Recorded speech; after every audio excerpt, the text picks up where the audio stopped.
part 2 of making Paula look like Zoe. I mean, making Paula look natural with Zoe Foster. Author of Amazing Face. If you don't have it, you need it, go get it. In part 1, which you'll have to go back and watch, Zoe put concealer around my eyes. All I had on was a little bit of tinted moisturiser and a touch of foundation. She used concealer around my eyes, did 2 tricky things with eyeshadow, and put on 1 coat of mascara. Yeah. And this is where I am now. This is where we're at. So now we're going to do bronzer, and with this fresh, dewy look, powder can sometimes sit on top of the skin and not do everything it's meant to do, which is make you look all natural and tan. So I love liquid or gel bronzers. This is a great one, a YSL one. It's a tan booster, but it's actually a liquid bronzer. What do you mean a tan booster? Well, they call it a tan booster, which means it does it have helps any? Bring it. Does it have any fake tan in it? No. It's just a liquid kind of bronzer. It's just what YSL liquid bronzer is called. Yeah. Bless them. Yeah.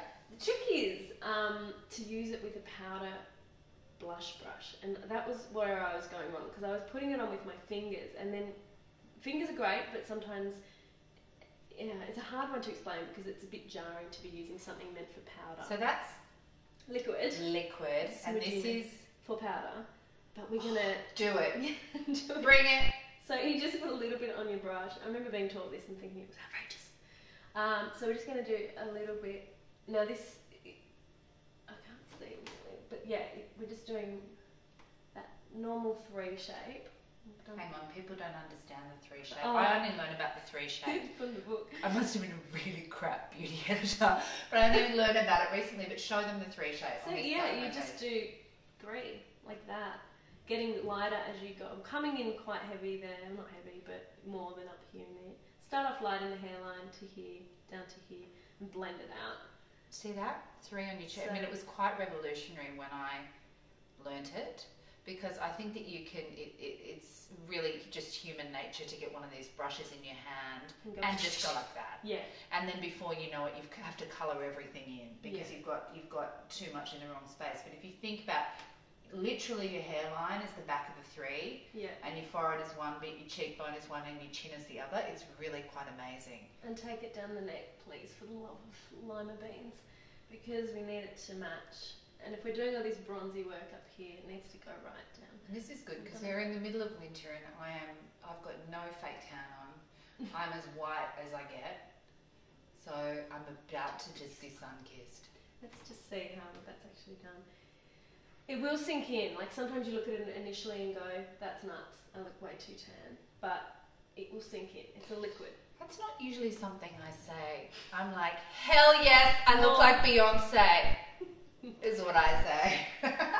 You've got a mirror. What do you think? You look a bit tanned now. I hope you can see this because I'm starting to love myself. It's amazing. That little trick is incredible. Because I don't feel like... Well, it's in the skin, it's not sitting on top like a powder. But if your skin can take it, some people need the powder if they have oiliness and shine. A liquid might not last.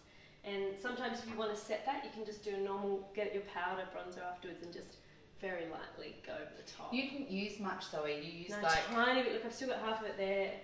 5 cents? 5 cents? No, a pea. A pea. Also, that's... The one that I use on Paula is for my skin tone. She's a bit fairer than I, so... And what... that was like number 3. Number 3. Okay, so this... You'd be my... Oh no, that's a 1. Maybe I might go the other way around. It's the darkest one. This is the darkest. So you have to choose something that's within your family. Yeah. So 3 new things there, for me anyway. Liquid bronzer, using a powder brush, applied in a 3. And you get to look like that. Or this. It makes it sound so much more exciting. And then we're just going to do... It is. Beauty is exciting. It is. And especially when you walk out of the house and you feel like €1 million. So we're going to now do just a tiny bit of cream blush. This is the Becca Beach tint. There's a bit of a trend going on here, and it's cream products. Creamy products. But that's because I have dry skin, you know. It's not for, it's also for everyone. More youthful. It is. For a natural look. So we're not trying to do, we're not trying to be Betty Draper. We're not trying to be... No. It's modern and fresh and luminous. And for our oily skinned friends, they might need to set some of this with powder. Even at the end, just a dusting of loose powder. Smile. So we're just going to go with a tiny bit of cream blush here on the apples. Is there a Flutteral colour, Zoe? That's pretty much definitely one, I'd say. That's a big bestseller. It's the Becca Beach tint. It's just the Becca Beach tint. There's only one colour, and it smells like French paint. It smells beautiful, and it's like a very pale peach sort of. Yeah, and the way to rose. find your perfect blush colour is to flip your head upside down or just run on the spot for a minute, and whatever colour you naturally flush, aim for that sort of colour. So you might go really red, or you might go a bit. So that's not a old wives' tale. The smile, find the fat part of your cheeks. No. It's that there. Yeah. In See, the it's mirror, just like it's not hard to find it on my face. It's chipmunk. But it's so youthful. And for an instant facelift, to keep it going up, take it up that way. Don't ever take your blush down or straight. Because it's you bringing can the whole see face that down. on Zoe's face. Look at the camera. Her cheekbones go. Because I faked it. Well, you haven't. You've got great Right. cheekbones, but there's nothing here below on her face. That is No. such a good tip. Keep it up. I feel like we've almost learned enough. You're nearly done. But I'm nearly done. It's actually quite incredible. So you can gloss here, which is predictable, or you can be a little bit even more modern and go for this sort of matte nude lip. So it's like an anti-lip colour. It's almost like you're deliberately eschewing colour. This is a great one. It's called Laura Mercier Peach Glaze Lip Stain, and it's that kind of perfecty hint of coral, almondy, beige, Jennifer Lopez-y sort of colour. And one of the things with natural is making your lips look larger. So a gloss is going to do that, right? Yes. And this will too, because there's no edge. You're just kind of patting it on. Not only is Zoe touching face. I'm touching lip. You're touching lip.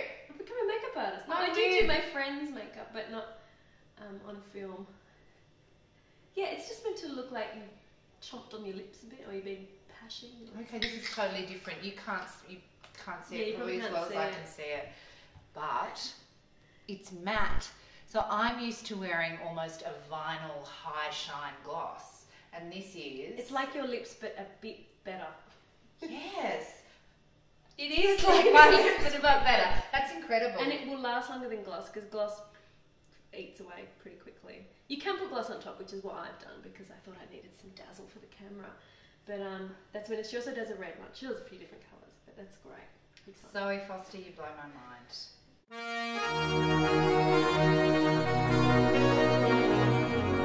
J-Lo, ya tú sabes.